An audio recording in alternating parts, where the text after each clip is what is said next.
From deep in the Burbank Media District, it's time for another edition of My Burbank Talks, presented by the staff of My Burbank. Now, let's see what's on today's agenda as we join our program. Hello, Burbank. Craig Sherwood here with you once again, along with Ross Benson. As they say, tally ho, we got a show to do. Let's go hit the road. And you know what we're doing tonight, Ross? This is, of all the shows, we do a lot of shows, a lot of different types of shows. But this is kind of show I really enjoy that we do on a monthly basis, because I really think it's not, current events and news, but I think it's a way for the people to talk to our mayor without, say an oral comment, or communications, and hey, I can't answer you because the Brown Act is not on the agenda. Well, this is a time when they can actually answer questions, and I think it's a great time. So, let me introduce to everybody. You just love controversy sometimes, and sometimes these people send stuff, and if you listen to the show here, you could tell where Craig wants to get controversial. Well, I just like to ask tough questions sometimes. But I'll tell you what. Let me introduce our mayor first. We have Mayor Nick Schultz with us tonight, and he's up in Sacramento, so he's on Zoom tonight. So we're very happy that he was able to take some time to be with us. Come on, tell the truth. He's up fishing in Sacramento. The trout are running and the sea bass. I don't know why he's wearing a tie if he's fishing, but yeah. Well, Ross, I got to scare the fish out of the water somehow. No, hey guys, it's so great to be back, and I just want to say, for all your listeners, I mean, you guys always do a great job. You don't give me any easy passes. You definitely ask the tough questions, and I just really appreciate you both giving me the platform to talk to the community in a bit more of a dialogue, a bit more of a back and forth. Because like you said, Craig, I mean, the council meetings are so difficult to really have a conversation in that setting. So appreciate you guys. Well, it's funny. Didn't you guys just talk just a week or so ago about having what do they call them? A town hall meeting? Town hall. And the last time, I think, Nick, there was a town hall in Burbank, you were probably in diapers. Probably, not thanks for the memories, Bob Hope, but I don't remember one. They made it. They did it at a couple of schools, up on the hill and then the valley. But we haven't had a meeting like that. Well, I would hope if we do a town hall that people would go and be respectful and let people finish their sentences and not accuse. Because our society is a little bit, and hopefully everybody acts. If everybody acts in a great way, I think a town hall is a great thing. But right now it's hard to judge the pulse of the people sometimes. Yeah, just go ahead, Mayor. Oh no, I'll just say, look, I know I've gone on record about this. I won't repeat myself, but look, I think we have to get outside of City Hall to connect with our community. And I think all three of us are on the same page. I welcome the concept of a town hall where you're not limited to 3 minutes and we can have more of it back and forth. Yes, we should do that, at the city attorney's advice and compliance with the Brown Act. But if we keep asking people to come to City Hall to communicate with us, we're losing a critical segment of the community that either can't or doesn't want to come to that space to share their opinion. We got to get out there and talk to people on ground in which they're comfortable and which they find accessible. How many times have you heard somebody get up to that podium and say, this is the first time they're scared to death, they're shaking in their boots? Even me, I've gotten up there a couple of times, and I'll tell you, got cameras on you, everybody's looking at you. You got the people behind you that are whispering this and that, and it's a scary. But going to a town hall, without you can bring coffee in and donuts and I do appreciate you kept the phone part of the oral communication. It's really too bad. The other night we had somebody decided to use a voice changer, and I mean, it's really the first time that's really happened. But I think overall it's been a good thing to have. And you know what? The good outweighs the bad. The Tom Braders of the world are going to continue to waste the public's time and abuse the system. But the reality is the majority of people that use the call-in feature, they can't make it. They want their voice to be heard. And that, I mean, look, if even one person takes advantage of that for that purpose, legitimately, it's worth it for me because we want to hear from everybody. I agree. Well, like you said, you think about it, the mother that is home with 3 kids that instead of hiring a babysitter to go and complain about something on their block or whatever, it is you're reaching out to them. And that's why I'm thinking, also the town hall concept is there are a lot less restrictions. Mhm. And that's a problem. Every time I go on social media or anything, it's all negative. Well, at town hall meetings, it could be positive. Well, Mayor, I don't know the Yeah. answer to this. If you do a town hall, are you limited to only having 2 council people there then? If you're talking city business stuff, you couldn't have all 5 council members at a town hall, could you? I thought Well, it it was on depends. decisions, only on voting decisions. Yeah, 'Cause you yeah. like So, ribbon so cuttings. Ross, to follow up on your initial response to Craig, you can do it both ways. So, for example, the chamber is having a town hall. I think it's June 8th for restaurants in Burbank about collectively organizing as part of a digital restaurant association.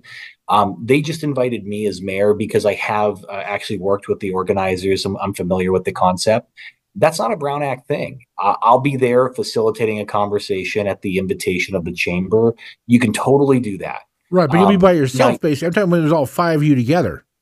you could do it if you properly agendized it, as long as the public has notice that the town hall is going to happen and they have the opportunity to address all 5 of us. And obviously in a town hall, we wouldn't be making decisions. It would Right. be more of just collecting input and engaging in Information. community dialogue. You could do it with all 5. That's my understanding. And I would love to do that on a pressing issue. Like we've been talking about rent stabilization, tenant protections.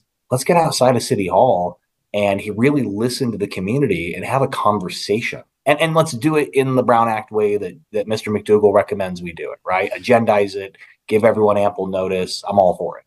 Yeah, now that I think about it, years ago, my memory will go back that far when they did a town hall meeting before, because I covered it. And they did have all 5 council members. They did have the city attorney there. They had the regular staff, because if Mhm. somebody asks something for traffic, it's nice if you have a traffic lieutenant handy. And that's the thing. I know it requires a lot of planning, but I think in today's world of non-communication, it's a way to get the communications out. Well, something to think about down the line here. So we're throwing that out here to you, and maybe you can take the ball and run with it a little down the line. I'm all for it. I think you Let's still do it. have about 6, 7 months left, so we're gonna. Well, so we got some questions here. Our Sure. first question is from Patricia, and I asked people to send in questions to me, and she kind of sent in a dissertation to a point. It's a very, very complicated thing, so I'm going to just kind of paraphrase it. But Patricia, I apologize, but she's upset about what the transportation department, she says, is doing. Number one, on Olive with the single lane and so close to parked cars and how that is. And now she's also upset about making San Fernando between Olive and Magnolia one way. And she says it's stupid and ugly with all those yellow bollards and asphalt painted bright yellow. And she thinks more plans to do so all around the city. And she thinks, the reason is because, she says federal, state, and city governments are supposed to be making traveling by car as inconvenient as possible. Hoping people will just stay home, stay up, give up and just stay home. I'm sorry. And they're using climate change as a reason. So I think that, we've kind of talked about this in the past, but I don't think it's a city conspiracy to keep people off their cars. But I understand her points where she's, upset about the traffic patterns up in that part of the city. Well, it's funny. I'm going to interject real quick. I don't know if you heard my rant last night, but driving yesterday, cars are racing around. I mean, they are flying everywhere around the city, and people don't get it. You guys are trying to slow traffic down to prevent accidents, prevent fatalities, but people don't get it. I lived on Verdugo and Buena Vista, a block away, and I could see Verdugo when they put in the bike lanes, and people said nobody ever uses them. I could look out my kitchen window and count the bikes that go by in the morning and in the afternoon. So it really kind of got me when people said nobody ever uses them. Well, they do. You guys don't do these changes just overnight. There's cameras out there counting how many bikes go down there, how many, cars go down there, everything. You're not going to change Verdugo. You're not going to, and all of it's just a temporary thing. I totally agree, guys. And I know we've addressed this question a couple times now, and I don't mind answering it again, but I'll try to be brief. Patricia, thank you for participating. Great question. No, I can assure you that the city is not trying to keep people at home or off the roads driving. What we are trying to do is two things. We understand that in the city of Burbank, many people drive, but many people also bike, walk, and have other alternative modes of transportation. And especially in a critical area like San Fernando with a vibrant business district, we just want to make the roads accessible to everybody. We feel very confident that our pilot program, which we will be revisiting in Q1 of next year, so nothing's permanent, but we feel comfortable that the data is going to show that it's actually going to net positive for the downtown area. We did not have a reduction in parking spaces. We've, from my understanding, seen an early indications of improvement in terms of pedestrian and overall traffic safety in that area. It does slow down the traffic, as you said, Ross. You're 100% right. But look, if there are adjustments and tweaks that we can make, or heck, even if you want to advocate for returning it to two-way traffic like it was before, nothing's been determined. Nothing's final until Q1 of next year when we talk about it again. In terms of Olive, yes, again, very similar. This was a project contemplated by our Complete Our Streets plan. This is the first iteration of the project. We are very much soliciting community feedback and looking at how we can make that a better, longer lasting project in the community. So just to sum up, we're always looking at innovative approaches we can take to make our roads safer, to make our roads more accessible to everybody. But nothing is set in stone. We're always open to the feedback. We're always willing to look at how we can adjust it to make it better. And it's feedback like yours that helps us. So keep engaging, keep sharing this feedback with us. And I think if you give us time and patience, you'll find that we'll get it right. Oh, it's funny. There's something that I'm reminded of all the time. If you talk to a traffic officer or a traffic lieutenant or anybody in the police department, it's the 3 E's: engineering, enforcement, and education. And you cannot do those 3 with leaving one of the peg legs out. And right now you're doing, they could be citing, and then everybody's going to complain about getting tickets left and right. Why? Well, instead you're doing it a different way. Mm-hmm. Slow down, folks. Well, I think also that if you look at the fact, people just don't like change. And I think that's, I know when Verdugo went from 2 lanes to 1 lane, everybody was all, this is going to just make everything. And I've used Verdugo numerous times. And yes, occasionally there is a little traffic at 5 PM. But you know what? I've never noticed myself not making it where I need to go in a reasonable amount of time. So. Well, it's funny also, you think of how many times do people say, leave 5 minutes earlier, and it won't matter if you get, There you go. People, we all wait till the last second to do what we need to do or go somewhere, and that you don't expect the traffic accident or the backup. So Mayor, I think the Olive is going to be revisited later this year and San Fernando next year, correct? Absolutely. Both of these are first phase or pilot projects, if you will. The goal is to take community feedback and to make revisions and improvements to make these projects better. So what you see right now is, I would humbly say, not the end product, not the final product. And maybe that's why a lot of these boards and everything else are the way they are, because they're not permanent right now, and they want to be able to move them if they need to make a permanent solution down the line. Well, I always love that line that I think I heard David Krisky say, paint is cheap. Yes, it is. Doesn't he say? Yeah. He buys it by the gallon or by quite a bit. But again, you can sandblast off Olive and change it and so forth. Aren't I correct to say that the city of Los Angeles, in the last election, voted to put in some new Green Street regulations and bike lanes and some BRT lanes too, and LA's being forced to do it. Burbank's no different. We're doing exactly what other cities are doing. Drive around, get out of Burbank and see, you'd be surprised what other cities are doing. So. Okay. Anything else on that, Mayor? You want to, or we should move on here? I think you guys covered it really well. But Patricia, thank you for engaging, and keep the questions coming, everybody. Absolutely. We appreciate it. Let's get into the big one for May, and that was gun stores. Yes. It's been a 2-year project. You know, I first wrote about it about 2 months before the council took it up. You know, and one of my things about was we just had so many gun stores. It is 14 gun stores in a 5.5 square mile section of the city. And I had been saying, I don't mind having 5 gun stores. And this is not Second Amendment. Everybody's trying to, this is not Second Amendment. But everybody's been upset about that, which makes no sense. But why do we need more than, let's say, 5 gun stores? So that was my feeling on it. Now, the new ordinance, which I think you guys have done a great job and been a lot of due diligence, but does not address the amount of gun stores, but just the locations. Now, we don't allow rental scooters in the city. We don't allow Airbnb. We don't allow cannabis stores, but yet we're not limiting gun stores at all. So let me start off with that. And sure. And also, are you happy with the ordinance as it stands right now? Yeah, thank you guys.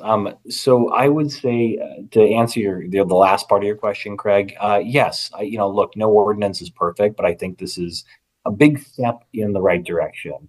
The ordinance does not cap, we will have no more than 10, 15, whatever the number is of gun stores.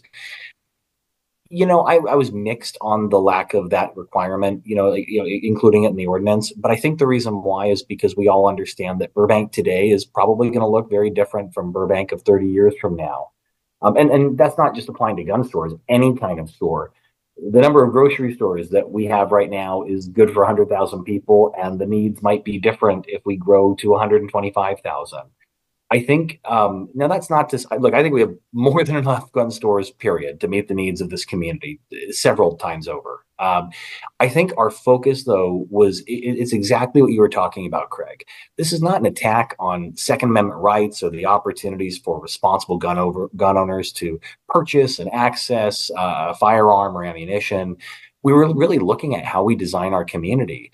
And forgive me, but as a father, I just don't necessarily want a gun store or a liquor store or any kind of store of that nature opening next to a preschool. I mean, we just don't want that, right?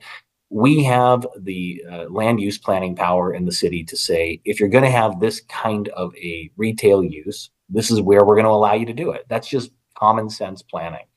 And, the ordinance that came forward was pretty good. The only thing I would add is that in the council's discussion, you saw some disagreement among the council, the 4 members that were there. Obviously, Councilmember Mullins wasn't able to join us. 2 of us felt comfortable with a 500-foot buffer radius. In other words, a gun store couldn't open or operate within 500 feet of residential or another gun store that was operating.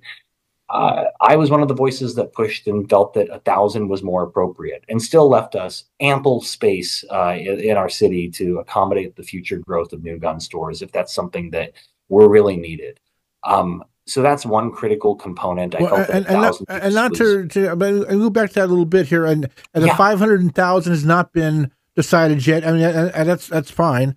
But yes. Is the 500,000? Is it going to be as the crow flies, or is it going to be as the Google Street Maps go? So I think there's a big difference in there, because it's a lot different, in direction if it's just by as the crow flies in a straight direction. My understanding is when we say, you can't operate a gun store within X number of feet of another gun store, we're talking as the crow flies. That's my understanding of it. I will get clarity for that when it comes back, just so the public has a satisfactory answer. But as I've read the ordinance, as I've studied it, we're talking as the crow flies. Right. Okay. But now we have, 14 gun stores? Is that right? Yeah, there's 14 that not really stores. Some are registered dealers who have the out of the right. Yeah. But okay, we have a couple. This will not change for the current that we have, but as I understand, the ordinance is very restrictive for somebody else coming into town. I mean, you got big hoops to jump, a lot to do if you're going to want to open a store here. And I would think that a gun owner, they got to weigh that. Is, do I want to spend this money and have all the headaches or go to a community that I can open and do whatever I want? It just shows Burbank is, being protective. Well, and the other thing I would mention, guys, is a lot of time and attention has been spent on the buffer radius, 500 or 1,000 feet. I think if there's like one meaty part of this ordinance that is worth discussion, it's the fact that prior to adoption of the ordinance, even right now, as we sit here and we're recording this tonight, you can come in, and if a parcel is zoned for retail, you can open a gun store anywhere. There is no discretionary process. The planning commission or the council can't say, we don't want to put it there. It doesn't make sense. Like it's by right. This ordinance fundamentally shifts that approach and says, if you want to open a gun store in Burbank, there has to be a conditional use permit. There has to be a discretionary process. That means the public has notice of the request to open the gun store. There's a hearing where the public can come and share their opinions. We like it. We don't like it in this area. And somebody in the ordinance outlines council is the final decision maker. Yes, we understand you want to open a gun store, Craig, but we just don't think this is the right place to do it. That is the same way we treat liquor stores. And I don't see why we should treat gun stores any less strictly. It's not that we're trying to penalize those who want to purchase those products. We're just saying that there are some places in the community where it makes sense and it's safe to do that. There are others where allowing stores like to operate like that are irresponsible at best, and quite frankly, could have negative impacts on Burbank's economic development profile or image. There are very valid concerns for why we put this ordinance in place. Well, I agree, and I like I say, I wanted to see a limit, but I'm happy with I think it got worked out. I'm happy with what got worked out. Nobody gets everything they want, including me or yourself, but I think we worked out a pretty good system there. When you look at the map of potential places, not a lot of places really, so I'm not too worried about 15 gun stores coming in. Well, it's funny. What you just said, Mayor. I think we are the media capital of the world. Why has Disney, why has Warner Brothers, why has Nickelodeon, why has Cartoon Network, why has, I could keep going down the list, chose to come and be here in Burbank? And they take things like that into consideration when they are going to open their business. And, taxes wise, yes, I know gun owners pay a lot in taxes every time you sell a gun, and there's quite a few requirements. But these big companies keep moving to Burbank, and, you kind of wonder why. Think about it. It's a community that's safe. The other thing I just want to point out is I was Craig, you and Ross, but Craig, I know you wrote several op-eds. You were at the front edge along with some very outspoken, great activists in our community years ago about the number of gun stores. Look how far we've come. In addition to this ordinance, we also had a separate ordinance a number of months back that put in place requirements for gun stores operating to ensure that they had proper physical security safeguards, bollards so that someone couldn't, drive into the store, video surveillance requirements. None of these were on the books of the Burbank Municipal Code. It's not perfect, but I would certainly say that because of effort of you and many other community activists, I know Linda Besson's been very outspoken about this too, we've made significant progress. The work's by no means done, but I do think that Burbank is fundamentally safer and at least has better safeguards to ensure good operators in our community than we did a couple of years ago. So I'm very proud, and I'm proud of how the community came together to do that. The other thing I just want to briefly say, and then I'll turn the floor back to you guys, our gun store operators in Burbank are our front line of defense. You've heard me say that before. They are the ones who are selling the product. They are the ones who need to understand the law, who need to be looking for those signs, those warning signs of someone who maybe shouldn't be there trying to get their hands on a gun. Some of them had very legitimate, valid concerns, and they came forward, they talked to city staff, and their concerns were addressed and their feedback was incorporated in this final draft of the ordinance. I think in my entire tenure on the city council, there's a few examples, but this is one of them, of city council and the staff really working with the community to get a good end product. And I'll wrap on this, Craig, to your point, not something that everyone loves, but I think everybody can walk away with and say it's reasonable and there's some good pieces of it. That's really good legislation. Like, it's not perfect, but I think it shows that the process can and does work from time to time. I agree 100%. I think it's a win-win for everybody. I say nobody ever gets everything they wanted, but I think we all got something. And you know what? And I will say this, the gun shop owners, they've really never been a problem. That's not, this is not about them being a problem or anything else. They've always, it has nothing to do with them personally, and I'm glad they're in business and I hope they do well. So, but like I say, I think we all won a little on this one. I think we left it better than we found it. I agree. Very well said, Craig. And to the extent that there's more work that needs to be done, we will continue that work as a community. But for now, I think we're definitely poised, as you said, to leave it better than we found it. Absolutely. Well, let's move on here. Here's something which we haven't had. This is somehow got moved off the front burner to the back burner. But I'd like to kind of, hear what's going on. And that's about the having council district elections. I think we kind of put that on the back for a while, and really haven't heard anything about it. Now, of course, the elections are coming in November, and now it's too late to act and do anything. But what's the status in that whole thing? That's a great question, Craig. And look, as it stands right now, the lawsuit is continuing. So what had happened was when the council decided not to enact the districts, and we instead invited Mr. Gutierrez, the plaintiff, to come before the council to participate in the process. Rather than choosing to engage, he initiated a lawsuit against the city. My understanding is that his first complaint was dismissed. We felt that it was, certainly didn't lay out a very good case. It was very poorly pled.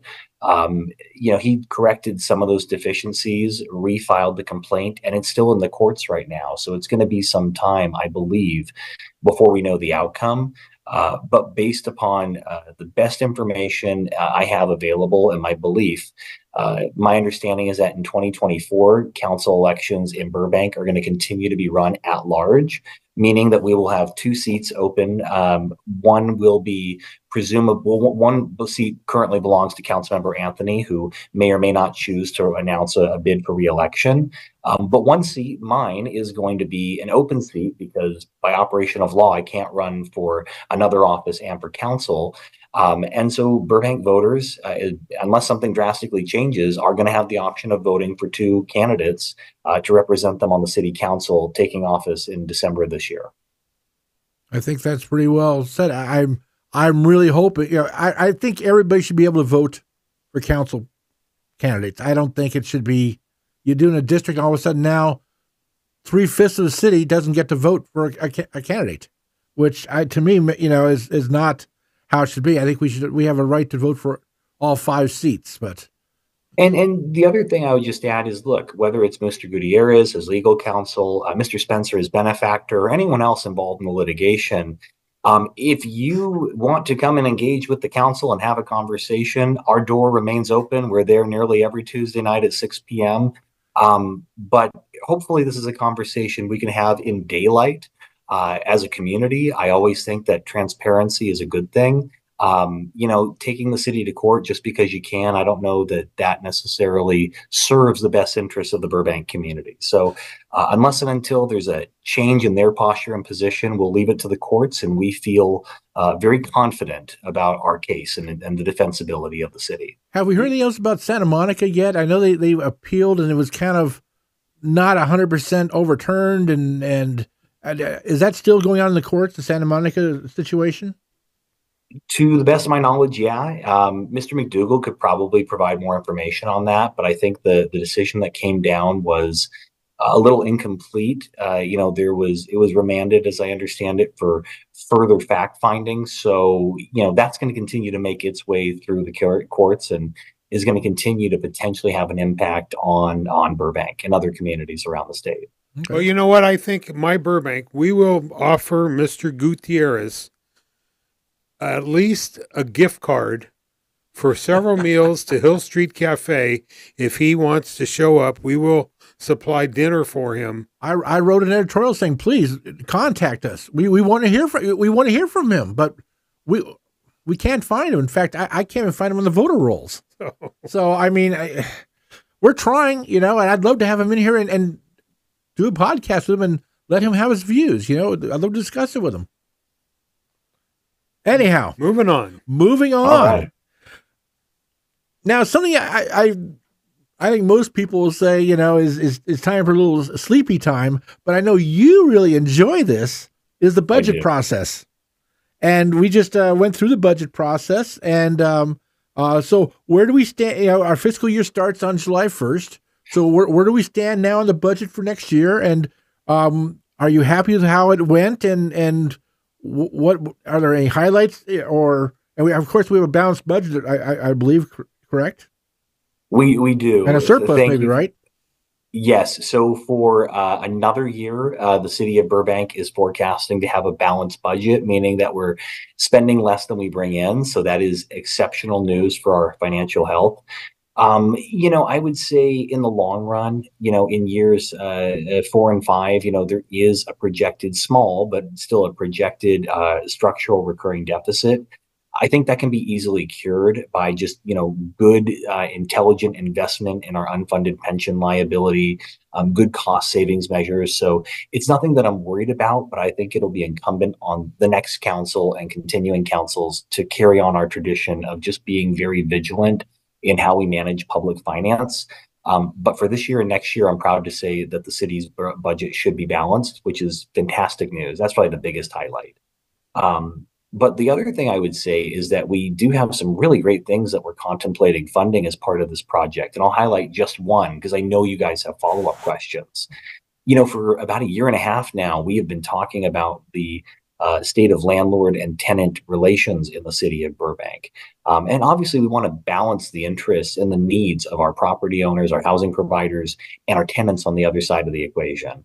Mr. McDougall, city attorney's office, has put forward a pretty ambitious proposal that I think is really exciting to create a new housing enforcement section of his office that can not only be help facilitate resources for everyone involved in the Burbank community on all sides of this equation, but can also potentially connect those who are in need of legal representation and resources with nonprofits that exist and are able to do that. It's a really exciting program. It does come at a little bit of a price tag, but fortunately, we can afford it. And we have some other expenditures for community events that I'm really excited to talk about. So I'll wrap with this. This is a really great budget. We're able to do a lot with the finances that we have. I think the one challenge that will lie ahead is that, we just need to continue to be fiscally responsible and ensure that the city continues to expect and to receive these balanced budgets, because I know everyone sleeps more comfortable at night knowing that the bills are paid, we're in excellent financial health, and we do have over 25% of strategic reserves. So we're in excellent financial condition. Well, I will say Madam Beckler does a great job in our finance department, and I love listening to her reports and so forth. I will say that we are a healthy city, and because of that, we have these funds that we can do things with. Burbank, we're not going to backpedal. Now, you look at the things that are planning and moving forward, we'll just put more money in the bank. People move to Burbank for Class 1 fire department, that 3-minute police department ETA, the trash service, everything. And you guys are doing it right. I have a question for you. And I noticed they've changed how people are coming to council asking for money. And I don't mean the civilians and the populace, but organizations that are, and in the past they used to do CBDG funds, if you were a nonprofit or so forth. But there's some of these organizations now that are asking for money that you guys are working with. I'm going to, for one, the Pride event that has been, last year was very popular. And I guess they asked for some money and you guys gave it to them. And there's a couple others that I'm just curious, is it Yeah. because we have those funds, or, you know, how's it changing? I think you guys talked about it a bit. Well, yeah, that's a really great question, Ross. So this really started out last year when the Burbank Historical Society was celebrating their anniversary, and they came before council and they asked for some financial help in putting on their celebration. And the council decided to do a matching funds grant where if they raised $5,000, we would match it with $5,000 kicked in from a city. And I believe it was capped at $15,000. That was last year. So you're absolutely right, Ross. You know, certain community groups, Leadership Burbank, Burbank Pride, just to name a few. There are others. They have approached city staff or the council members or a combination of both, and have said we could really use financial assistance with this event or this program. And so this year, because we have a surplus of a couple $1 million, you know, we're in a position where we can give a little bit of this money back and reinvest it into our community for projects and events that we think are worthwhile. But what I want to close with, though, Ross, is you do make a good point. So this is all coming out of the general fund, right? Unrestricted money that the council can spend.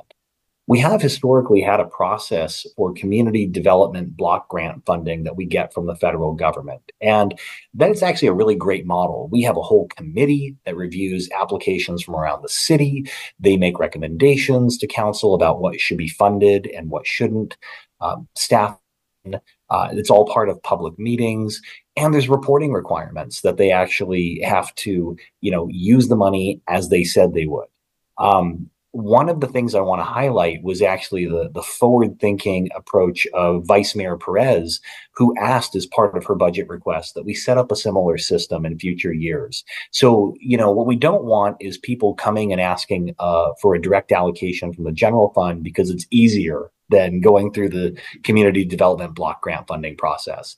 What the Vice Mayor has correctly diagnosed and is pointing out is in years where we do have a surplus, we can use general fund money to help reinvest in the community, but it should still be part of a formal process, just like community development block grant funding. And we should be having certain measures to ensure that the money is actually being spent for the purpose that we allocated it for. So she's proposed every single year recurring $100,000 pot of money, if you will, that is we don't have to spend it, but it can be allocated to community need. And as part of that, there's a formal process where you would apply for it and there's a recommendation made. I think it's $1 million idea. It's $100,000 idea, I guess, but it's a really great idea. I applaud the Vice Mayor for bringing it up. I think the council seems on board with it. We'll find out in a week. But I think that's a really smart approach to take. I tell you, you could tell she came from Burroughs. I'm sorry. Yes, she did. No, I agree. And it's a good way to, you know, not all cities, as you know, how many cities do you hear that are hurting and they can't do this and can't do that? We're looking pretty good here in Burbank. I mean, I don't see a Warner Brothers packing up and moving next week. How's our pensions doing down the line? Are we pretty well have that under control? And that was the thing that really killed a lot of cities. How are we on that? Yeah, and I'll tell you just on that note, Craig, you know, take a look at the cities around us. Look at Glendale's budget. I mean, like, look, not to single them out. Look at Pasadena, Glendale, LA. We are very fortunate and we've been very well managed. Part of how we've been well managed, to your question, Craig, is that, you know, we do not have a fully funded pension liability. No city does, to my knowledge. But every year, I think every year that I've been on council, if I'm not mistaken, as part of our budget, we have always this pot of surplus general fund money, and we're going to help pay down our unfunded pension liability so that we can make good on our promise to all of our employees who will retire tomorrow and put the city in better fiscal health. Because when you pay down your liability, it's like paying down the balance on your credit card, if you will. It saves you in the interest costs that you're going to have year after year. So while it's not fully funded, and I don't want to misspeak, I mean, it's mostly funded. I mean, it's substantially funded. I would refer anyone listening to Miss Becker and Financial Services for the exact percentage. but we're sitting pretty good. We're sitting better than most cities, and we're going to need to continue to make that forward investment so that we A, can fully meet our pension liability, but B, and this is also important to eliminating that deficit, we can eliminate those interest costs, if you will, that also can drive up our annual operating expenses. And if we just make that investment, we can eliminate that deficit pretty quickly. It makes a lot of sense. I think financially in the next couple of years we should do very well with. We have World Cup coming to Burbank, not to Burbank, but the World Cup coming to LA, and that's going to create a lot of people into Burbank Airport. It's going to create a lot of people, heads in the pillows, they say, and for the bed tax, and then of course the Olympics after that. And I think economically, both those things will really help our city in the next couple of years. Most definitely. I agree. And the last thing I would add, guys, is look, we've been very blessed, and the voters have trusted local decision makers, with the sales tax increase, right? The message I really want the community to hear, at least from my perspective, is that I think we're making good use of the funding, and I don't see a need to increase taxes. I mean, I think we can, and we have operated within our means. We just need to continue to do that, because right now, families across Burbank are feeling the pinch. The cost of everything's up, from housing to groceries to gas. So while I'm appreciative and I'm thankful that the Burbank voters approved the sales tax increase a number of years ago, and because of it, we've been able to do a lot of great work. That's not a well that we can or should go back to anytime soon, right? So my message for future councils, if they listen back to this in a year, is we need to continue to operate within our means. It's kind of like our kids, right? We give them an allowance. If they spend it all, well, out of luck. So we've done good so far. We just got to keep on track there. Well, I will say that one of the things I know both Craig and I, with quite a bit of fire department improvements, meaning paramedic training and so forth, and another paramedic van. We're growing in people moving to Burbank, occupying hotels and so forth. The money that you guys put away for some newer equipment this year has been way overdue. And I think people need to realize that's why we have a Class 1 fire department and paramedic service and so forth. Well, and the other, Ross, on that question, the other thing I'll mention is, there have been a few commenters in recent months who have pointed out that the city's commitment to payroll, for police, fire, city employees has gone up. That's not untrue, although I'll point out we've been able to afford it. But here's the reality. When I took office in 2020, at the end of 2020, and you both know this, you were both covering it, we couldn't fill the positions fast enough in Burbank Fire, in Burbank Police, in our city departments. And at the end of the day, as much as people might like the mayor or not, the people that are interacting and really making an impact on your life are the police officers, the firefighters, the paramedics, the folks at the front counter of the library. We invested in our workforce, and now we're seeing we're so much closer to fully staffed departments. Morale is up. City services continue to improve. At the end of the day, we made a very smart investment 4 years ago. We're continuing to make that investment, and I think it's worth every darn penny, because that's, you guys know this, you talk about it all the time. That's the Burbank experience. You call City Hall, someone answers. You call police and fire, someone answers. If you don't invest in your workforce, you're going to quickly turn into LA. I just got to throw at you. I called a city department today. The person that answered the call said, "Can I put you on hold briefly?" 23 minutes later, oh no! I decided to hang up and email the person that I wanted to get a hold of, and they replied to me within a minute. So that 23 minutes. So when you say that, some departments, I won't say which department it was, they probably know, but I'll tell you today's experience, you could do other things when you're waiting on hold now, but it was just funny how you just said that. Well, I think we'll talk offline. You let me know which department. I think we're in good shape. I think, that's what makes Burbank, as I always say, and it's a small town in the big city, and it's always had that feel, and it continues to have that feel. I feel safe in this city, and I just don't have that same feeling when I travel into North Hollywood, Glendale. I just don't have that same feeling. I really don't. So, just me, of course, but I'm a home guy, Oh, I'm the same way. I don't go out of town much. I don't go out of Burbank much. And when I do, you look around. Not as nice. And I'll tell you, I'm real glad when I'm back. You see the graffiti, you see the encampments. It's not pretty. Yep. Okay. Well, now we go to our final segment of the night. And once again, thank you so much for taking. I know you are amazingly busy, and for you to do this through Zoom for us, we really appreciate it. I think we were going to throw to him. Yeah, we are. Okay. But I'm just trying to, once again, thank him for his time and everything.